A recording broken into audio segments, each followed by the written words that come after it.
On today's Locked On Thunder podcast, the Oklahoma City Thunder start their preseason schedule. Why this preseason is different for Oklahoma City, what you should be watching for, and more on today's Locked On Thunder podcast. You are Locked On Thunder, your daily Oklahoma City Thunder podcast. Part of the Locked On Podcast Network, your team every day.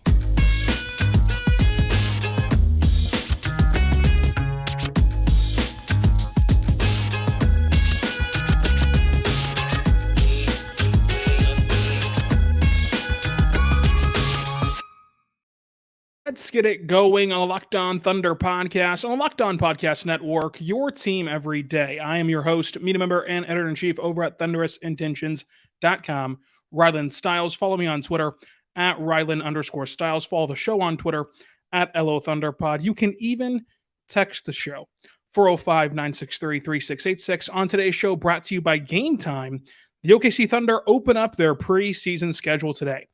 Who is in? Who is out for this contest? Why this preseason is different for the Thunder? What did we learn at training camp? And what should you be watching for tonight as the Thunder play actual basketball, preseason edition, tonight in the Paycom Center? Today's show is brought to you by Game Time. Download the Game Time app, create an account, and use the code LOCKEDONNBA. Whenever you do, you get $20 off your first purchase at Game Time. Thank you so much for making us your first listen. Every single morning, every single day, we're here for you, talking Thunder basketball. Subscribe for free, like, comment, review for free, and you never miss an episode of Locked On Thunder. And again, you can text us. So whenever you text 405-963-3686, you can sign up and get injury updates, who the starters are going to be, news that we're hearing, thoughts at the quarter breaks. You can get anything that's coming up on the show and know what's going to be happening on the show. And we're going to whisk you away to the front of the line on Mailbag Podcasts and any other fan interaction podcasts. You will have the first dibs on your questions, on your takes, and everything else that we do here. So it is another way to support the show, 405-963-3686. But the big deal today is that preseason is upon us. The San Antonio Spurs and the most hyped prospect since LeBron James, Victor Wembanyama, is coming to town into Oklahoma City at 7 p.m. in the Paycom Center.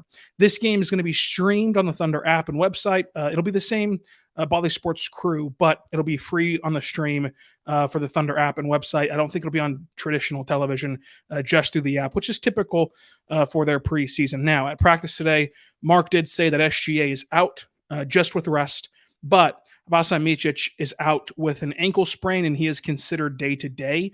We already knew about Pokashevsky's ankle sprain that happened a week before training camp. He was out on the court doing work post-practice, but he's out for this game and will not play tonight. The Thunder will not play again until Thursday. They'll obviously have practices in between there, but Thursday is their next game. That game will be in Montreal, which leads me to, I think that resting Shai is a part of managing his minutes. And I think that especially coming off of this summer where he was playing such highly competitive basketball pretty much all the way through the summertime and leading right into media day and training camp, you're going to want to keep an eye on him and make sure he doesn't quite overdo it. And I think that this is setting up for him to play Thursday. Obviously, we'll have to wait to know that for sure. But I would imagine that you rest him Monday and then you allow him to play Thursday because you're back in his home country and he's so close with Lou Dort. You're going to want to play in Montreal. You're going to want to play in Canada. And so then he'll rest today, but then play Thursday if I had to guess. As for Micic, of course, it's just day-to-day. So we'll have to see how that ankle responds and what he's looking like. But for today's game, it seems as though Wembanyama is going to play. I feel like by now we would have heard otherwise, but keep track on that on Twitter and everything else throughout the rest of the day. Chet Holmgren will for sure play because he was not in that list of the injury report from Mark. Cason Wallace and Keyontae Johnson, of course, both debut as rookies for the Thunder as well.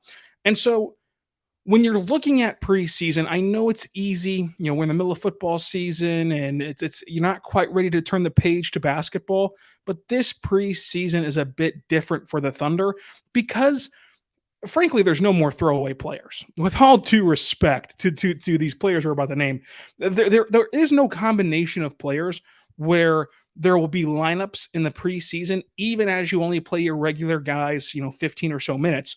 There's no combination of guys that you just simply do not care about, right? There's no TJ Leaf. There's no Frank Jackson. There's no Justin Jackson, Vic Krejci. There's none of those guys that, like, who cares? Like, what, it does not matter. They don't really have an NBA hopeful chances at that point in their careers. Everyone on this roster matters. I think that the only player who you could just kind of not be moved by would be Olivier Sarr. And still, Sarr's a fun player to watch, and he adds a different dynamic than what you're used to seeing these players with. And so if you really want to be a Thunder sicko, it's one player on the entire roster, and you can kind of see what would the vision look like with a more traditional big man. I mean, Sarr can still space the floor and do some more modern things, but ultimately he's the closest thing to a traditional big that this Thunder team has. And so it gives you a glimpse of what that could look like. But ultimately, I have to agree, Olivier Sarr is not exactly moving the needle. He doesn't exactly have NBA potential in the terms of ever becoming a rotational player in the NBA, but he's a really nice G leaguer. He's a really nice two-way guy to have as a change of pace option. But other than that, the entire roster are guys you really want to see play, even while you subtract SGA and Micic and Poku. You subtract Micic, you subtract Shai, you subtract Poku. Josh Giddey heading into year 3. You get to see him on an NBA floor with Chet Holmgren. And we got a glimpse of that in Chet's initial 2020 Summer League, where they looked incredible together.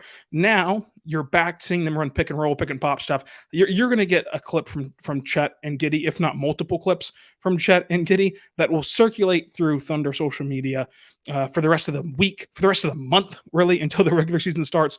That's how good they're going to be together, which of course leads you into Chet's debut. Just seeing him actually on the Paycom Center hardwood for the first time in uniform, actually playing games, is going to feel like a monumental moment because of how long you've had to wait to see the highest draft pick of this rebuild, to see, once Oladipo's gone, of course, officially, to see the only top 5 pick on this roster. It is just going to feel different.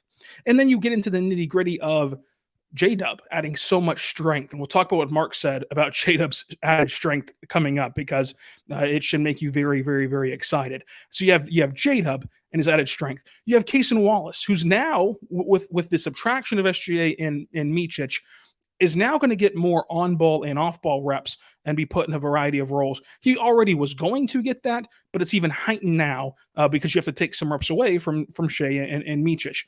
And then you have Tre Mann. Like, this is a huge preseason for Tre Mann. He's either going to be trying to battle to stay in Oklahoma City or auditioning for other clubs. And so it is huge for Tre Mann. And I personally still believe that there's a role for Tre Mann to play. I think that Tre Mann still is going to have a niche in the NBA. He's too good of a scorer not to whenever it actually develops for him. And he's been progressing defensively every year of his career to where I cannot personally be all out on his defense yet. So hopefully that's in Oklahoma City, but ultimately the best thing for him might be somewhere else. But I think that it still can be in Oklahoma City. The thing is, he's just got to continue to prove it on the court. The same thing with Jeremiah Robinson-Earl. Like the Thunder really like both these guys. Like, they really, really, really like both of them. Jeremiah Robinson-Earl, what people might not know is that he plays a more leadership role, even though he's still a young player. But he's got to prove it. Like, somebody has to go. There are still 2 cuts to go. If you include Victor already being gone, there are still 2 cuts to go for the Thunder. Somebody has to be the odd man out, or the odd men out in this case. And Jeremiah Robinson-Earl, I think, is a rotational player in the NBA. I know that people think he's just terrible and he's not going to be good. I don't believe that. I think that he's a really good rotational piece. Now, he's not going to be a starter by any means. He's not even going to be, he might struggle to be a consistent playoff rotational piece. If he ever gets on a team that is good enough to go to the playoffs, you might only play him in matchup-based scenarios. But he is a player who can get you through 82 games and can help you win games along the way. But with the fact that he's only owed $1.9 million and the roster crunch, he's on the roster bubble squarely, and he has to pick a side, so to say, throughout this training camp and preseason. So that's a very important aspect to watch in preseason, as is Jack White. Jack White's another player who has been cut in every one of my roster projections. Jack White even though he was signed to a quote-unquote multi-year deal, he is very firmly in the mix to get cut. And for him, he doesn't have the extra benefit of, they invested a first-round pick in Tre Mann. They traded up for Jeremiah Robinson-Earl in the second round. That's added feathers in their caps for why they might stick around Oklahoma City, is because you want some of that return on that investment. For Jack White, it's just simply financial, and it's just strictly money. And you knew what you signed up for whenever you gave him a multi-year deal with very, very, very few guarantees. So Jack White, what he has to do is steal somebody's spot. He has to come in and not only play good for his standards, he has to exponentially outperform somebody else in order to come off the roster bubble. So how does he look in his minutes? He's going to be another guy who is going to get a long runway, because you need to get looks at him and kind of see what he is in preseason, in training camp. So as we continue to go down this roster, you can quickly see how the Thunder are set up and how this preseason is going to be different for the Thunder, and how it's going to appear to be different and be more meaningful and be worth watching. I'm not going to say you bill of goods. Again, I told you, TJ Leaf, Justin Jackson, those guys weren't worth watching. Vit Krejci, they were not worth watching. Now, Thunder sickos like me and you, who listen to this podcast every single day, record this podcast every single day, we were watching it, obviously. But like for the just more casual NBA fan, and I don't say that as a knock on anybody, but just for like someone who only cares about whenever it matters, even those people should be intrigued, at least for today. Just give me a chance. Just watch it today and see what you think. And we're going to talk more about what to watch for in preseason, because we've already gone down quite a rabbit hole. But first, if you want to go to this game, make sure you check out Game Time, because Game Time can get you there. Game Time's awesome. So go there right now to gametime.com and use the code LOCKEDONNBA. Whenever you do, you get $20 off of your first purchase. What Game Time is a ticketing app, and it's just simply great. You will not want to use any other ticketing site because Game Time gives you the lowest prices. And they even have a price match guarantee. So you can go to the big events and not worry. You're going to know for sure you're getting the best deals, and you're going to get killer deals on last minute tickets. So by the time you listen to this, it's at least midnight if you're one of the first people to listen to it. If not, we're getting closer and closer to game time. So you're going to be able to cash in on these last minute deals and these great prices to go to the game today in the Paycom Center. And even just for 2 minutes, I promise you, no matter how much Wemby plays, if he plays for a single second, it will be a significant moment in NBA history for you to say you were in the building for his first official NBA minute in the preseason, first time on an actual NBA court. So keep that in mind as you go to Game Time and use code LOCKEDONNBA and get $20 off your first purchase. So make sure you go there right now, because terms and conditions, of course, apply. And you want to go there right now and use the code LOCKEDONNBA. That's LOCKEDONNBA for $20 off. You can download the Game Time app today. Last minute tickets, lowest prices guaranteed.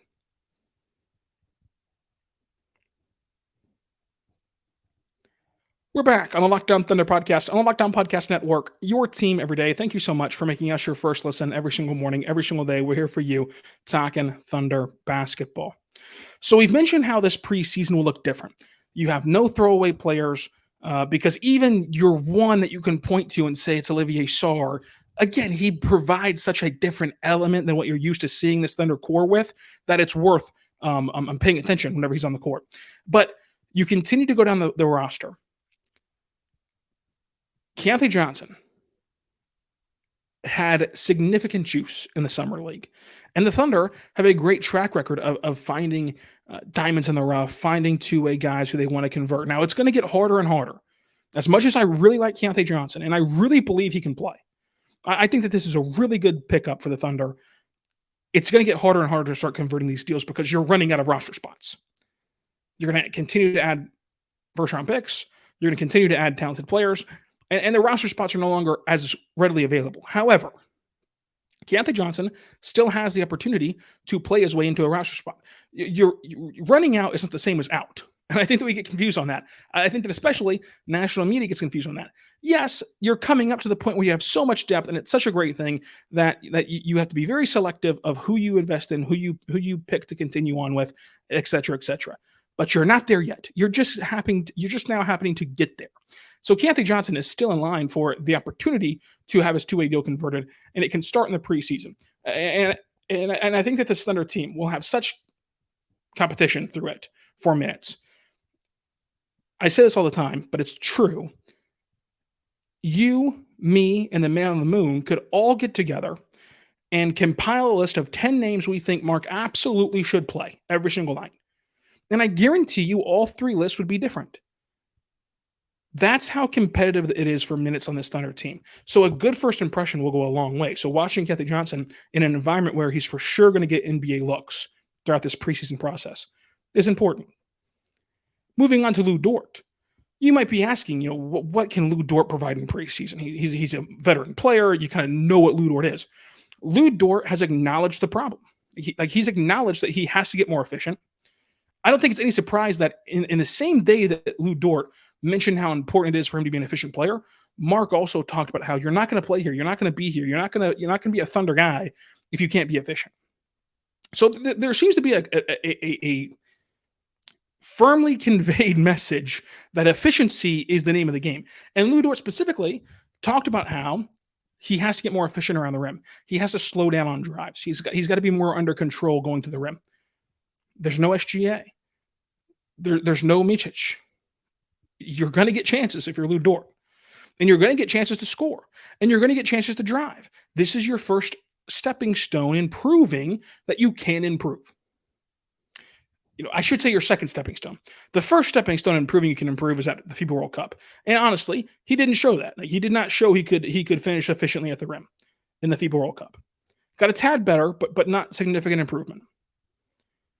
And so I don't begrudge any fan who thinks that this is just who Lu Dort is at this point. I'm willing to give him one more year before I say he is what he is. Now, saying he is what he is still a really good player. It's just that there's obvious flaws. One of those obvious flaws is how he drives out of control and can't finish at the rim. Despite his incredible frame, he cannot finish at the rim.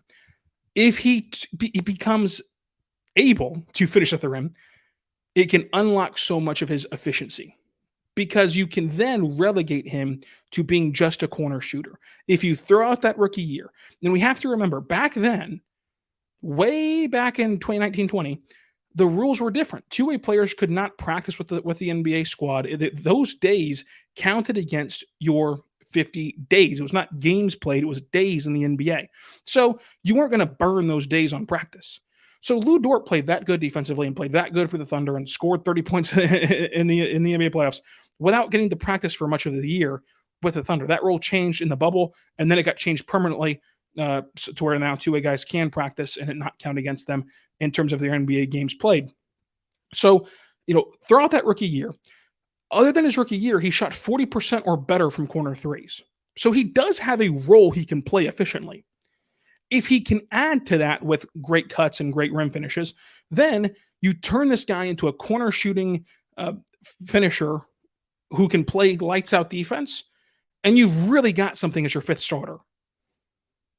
And you've kind of just shorted up right there with Lu Dort. That's a big ask, and you can be of the camp that old dogs can't learn new tricks, so to say. But here's a chance. After acknowledging the problem, here's a chance to address it. And then you can look for Ousmane Dieng flashes. In year two, everyone wants to see how he's gotten better. He's an inch taller, and who amongst us couldn't use an inch? He's great. We want to see what he looks like on the court. That's an obvious one to watch for. Isaiah Joe has more runway to do more than just shoot this training camp. And you can look at training camp and preseason kind of like spring training, where pitchers will just work on new pitches and they don't care if they give up 15 runs. It doesn't matter. So Isaiah Joe might work on his playmaking, and if he turns the ball over 5 times, who cares? So you want to see what Isaiah Joe can do in this environment where he's able to work on new things. Wiggins and Kenrich Williams are just fun to watch in general. When they're on the court, they're going to make winning plays, no matter if the game doesn't count or not. So watching them is going to be fun. Davis Bertans, we go back to functionality. You're going to be able to evaluate every lineup on the court, because even when Davis Bertans is in there, and yes, he's a veteran, yes, you know what he's going to give you, yes, there's no surprises, he's going to play a reduced role, yada, yada, yada. When he's in there, that shooting brings functionality to where it allows you to clearly evaluate the players around him. And it limits the deficiencies of said lineup to where you can get a clearer picture on what those players around him are doing. And then Lindy Waters, the last player on the roster that we're going to talk about, and we've talked about everyone on the roster. Lindy Waters, he is a known commodity, but he's really loved and people love watching him around here, obviously as a local kid.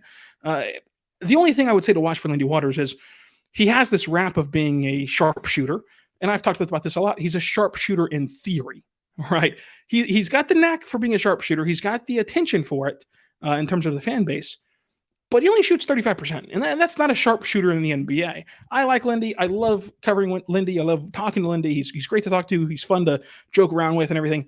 It's nothing about that personally, but like if your primary skill set's going to be shooting, it's got to be better than 35%. And I think that he knows that. And I think that this is a really huge year for him to prove he can play in the NBA. Because if he can up that to say 37, 38, 39% from three, we're better, obviously. If he can get to that lane where he's now an actual sharpshooter, he has already improved his defense to a playable level. In fact, he's above average defensively, in my opinion.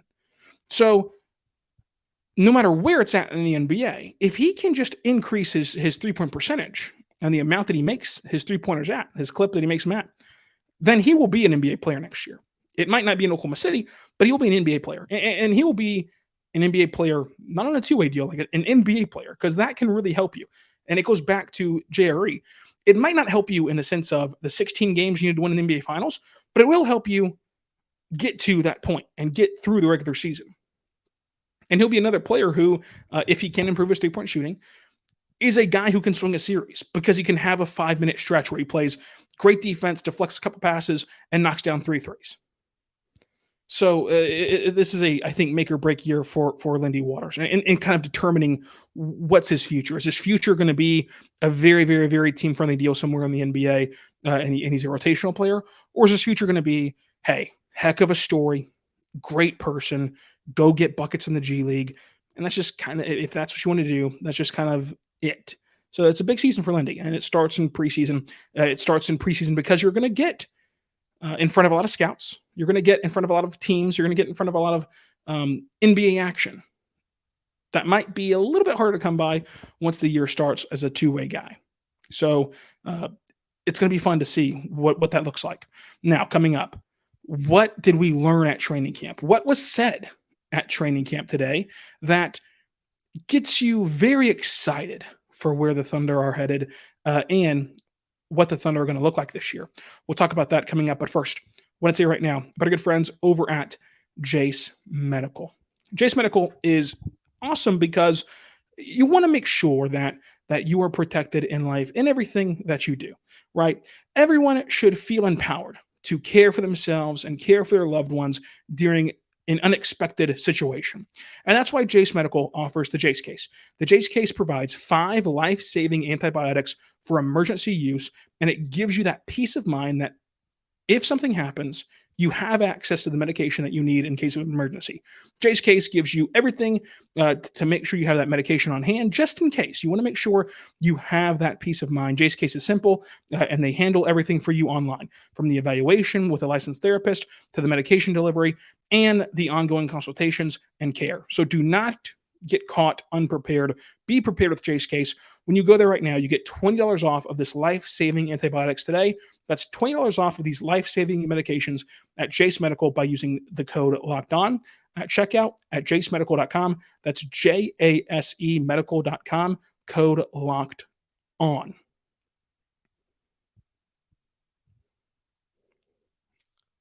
We're back on the Locked On Thunder podcast, on the Locked On Podcast Network, your team every day. Thank you so much for making us your first listen every single morning, every single day. We're here for you, talking Thunder basketball. So I mentioned when we were going through the roster that the strength that J-Dub has put on is really impressive.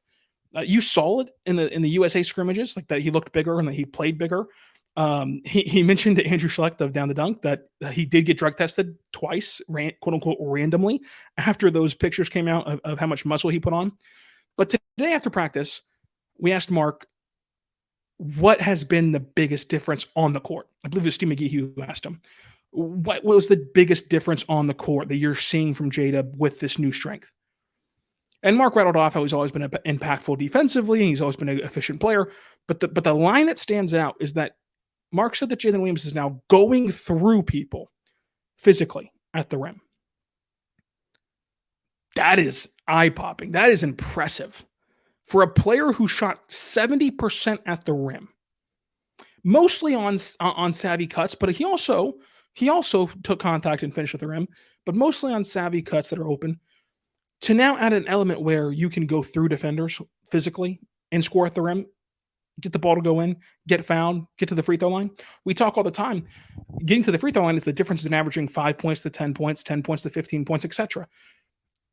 That's going to do wonders for him. It's going to do wonders for this team to have another guy who you can put the ball in his hand and tell him to go to the basket and get a bucket or get to the free throw line. I think that Mark's appraisal of what his strength does impact-wise is massive. J-Dub said that his strength is going to help him be more versatile in the Thunder's positionless, system, but going through people is going to be where I think that he finds, some more value in it.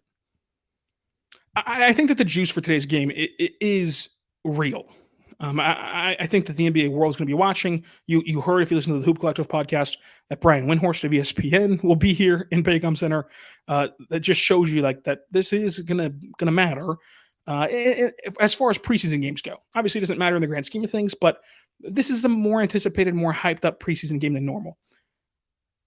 And I think that when you talk to the players, they're saying all the right things. They're not saying anything controversial or bulletin board, but that smile that Kenny Hustle cracked today whenever he admitted that, yeah, you're curious naturally when you see a player like Wemby get so hyped up and come into the NBA.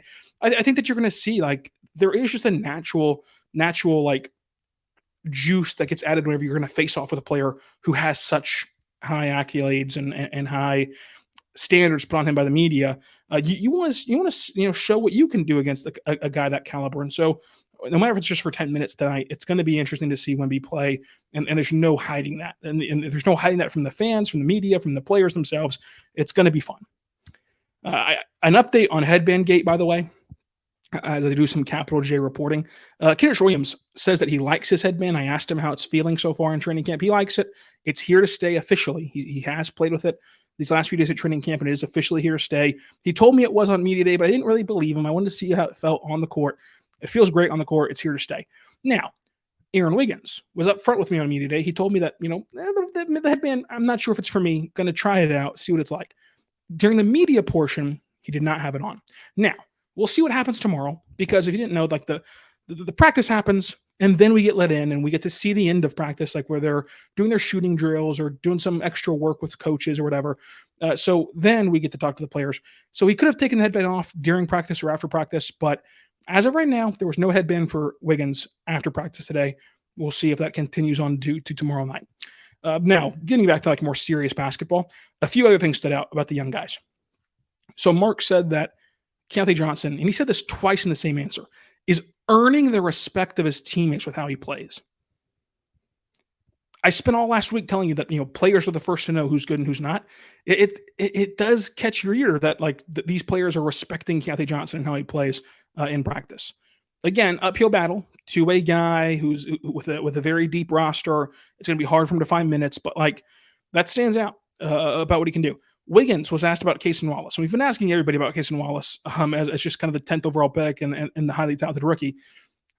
And Wiggins was quick to note that, everyone talks about his defense. He's been great on both ends. He's been a knockdown shooter.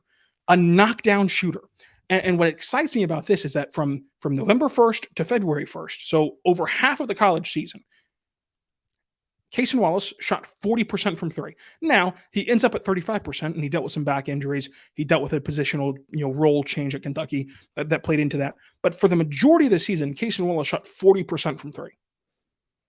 I think sometimes we forget how good of a shooter he can be. Wiggins also said that J-Rob had the best play of the day with a big dunk.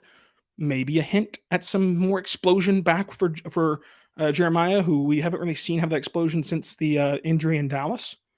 Wiggins also had the comment that there's a different presence, he said, down low with Chet Holmgren that the Thunder haven't really had in Wiggins' time.